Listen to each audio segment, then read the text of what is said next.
So, I just saw the new Matt Walsh mockumentary, Am I Racist?, directed by Justin Folk, starring Matt Walsh. So this is a social and political satire in the same vein as Borat, where you got one guy going around America pranking people, getting their authentic reactions, and kind of just getting a sneak peek into the American people. So Matt Walsh is a political commentator. He works on the Daily Wire, hosted by Ben Shapiro. And the Daily Wire is a right-wing media company where their main goal is to talk and spread conservative values as much as they can.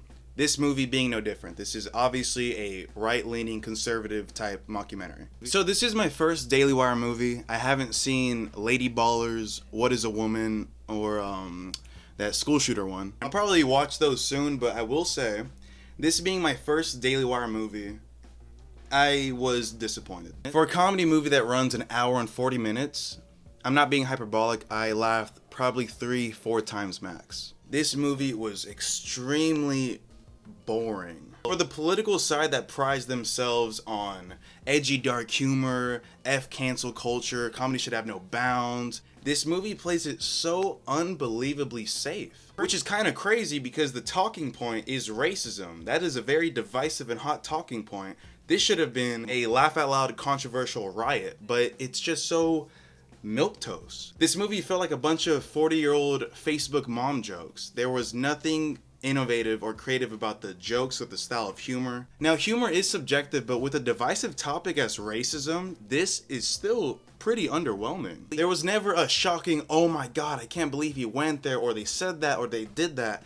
The closest this movie took to being edgy or dark humor was when Matt Walsh, at the beginning of the movie, he was in this library and he showed this white librarian a book that said like the N-word on it.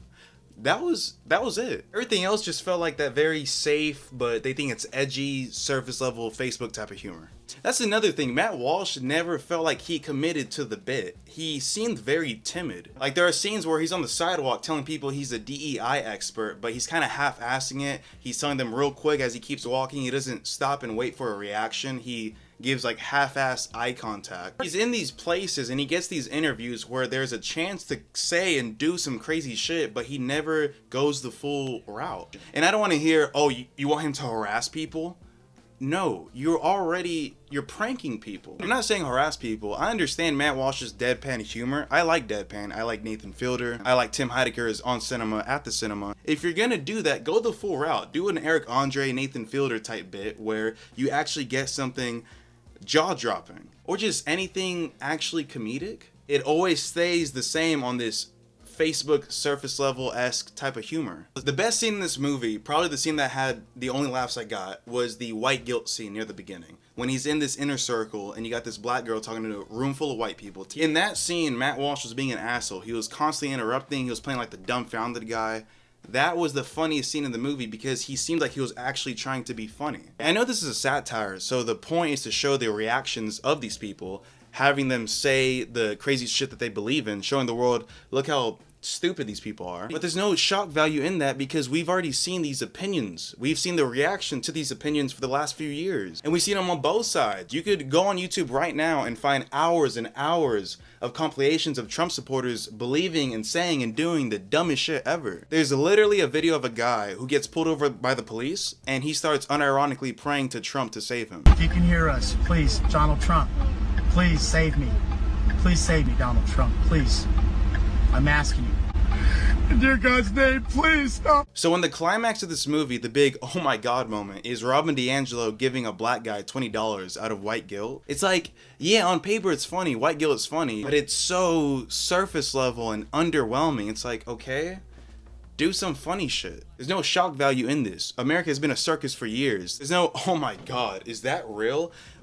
No one's thinking that. Whether you want to say that's a good or bad thing or that's a sad reflection, sure, but humor-wise, as a mockumentary, this movie just falls so unbelievably flat. Again, like I said, for the political side that likes to be edgy humor, everything in this movie is just so softball and safe and surface level. We've seen all of this already. Yeah, these people are dumb. Yeah, these people are stupid. It's funny to make fun of white guilt, but the most you'll get is an exhale through your nose.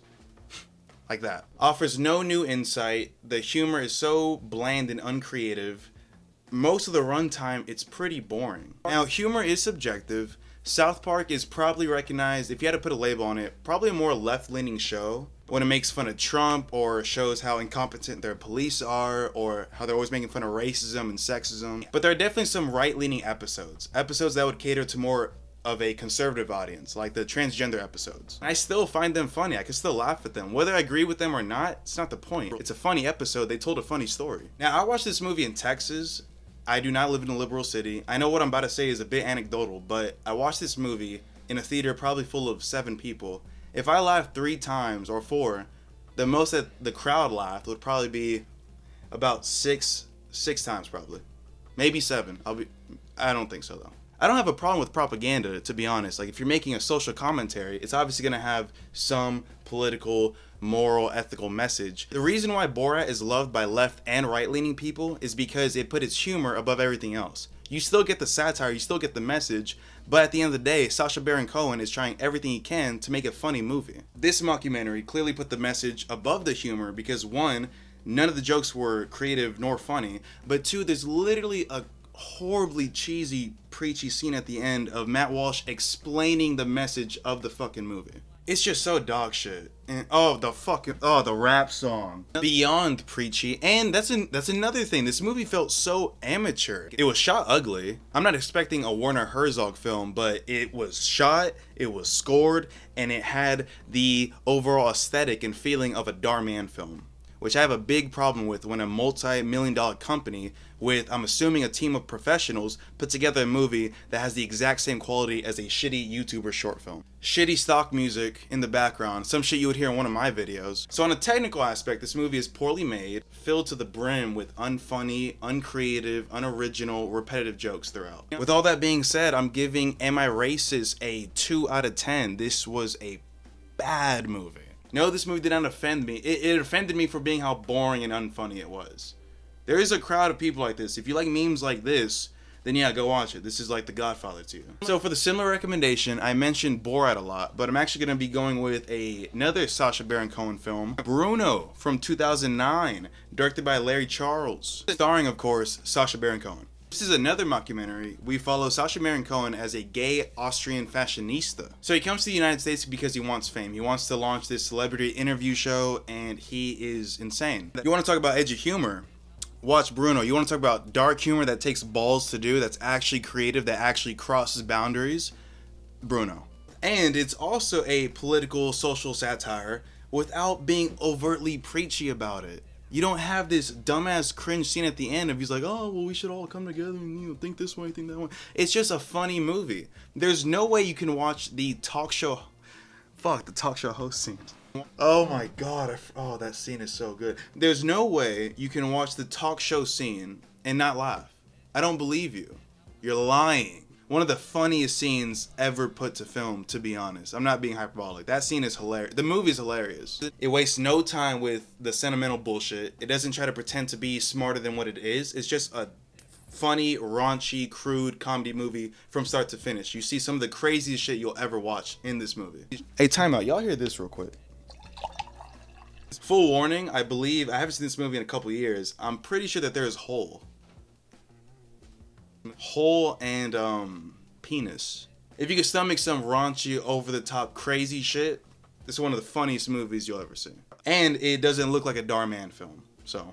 Okay, so that does it for my review and my similar recommendation. Let me know what you think. If there's another movie you would like to recommend. Whether you agree or not, thank you to everybody who watched. And right now, what am I planning on doing?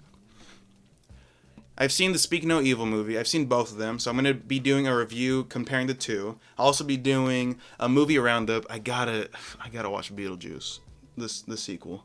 That'll be out.